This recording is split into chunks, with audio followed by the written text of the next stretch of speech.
Hello, welcome back to my channel. If you're new on here, please do not forget to subscribe. And also to my return viewers, thank you so much for keeping up with me.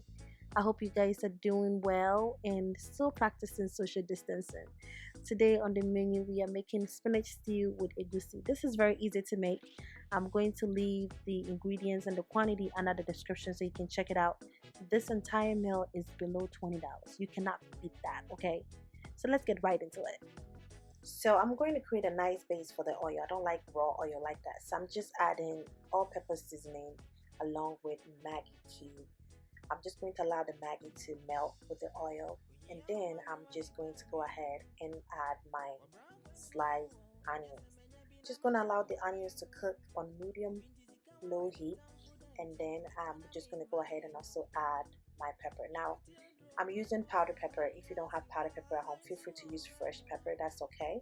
And I'm just going to allow this to cook for about a minute as well. I'm going to go ahead and add my crushed tomatoes. If you don't have crushed tomatoes at home, feel free to use the diced tomatoes from the store.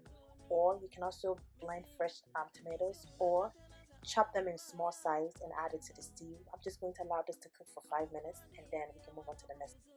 Right, so now I'm going with my protein. I'm actually using mackerel for this dish. Feel free to use any meat of your choice or chicken. I'm just using mackerel. You can also use fried fish or smoked turkey. A lot of people use that. I'm just going to allow this to cook for 2 minutes. And as you can see, it's all done. And I'm going to go ahead and add my curry powder and nutmeg. This is actually going to give it a better taste seasoning. And then just go ahead and add my blended egusi. I'm just going to allow this to cook for 3 minutes or medium low before we move on to the next. The egusi is all done. I'm just going to give it a nice stir and then add my eggs. I'm just going to allow this to cook for additional 2 minutes on medium-low heat.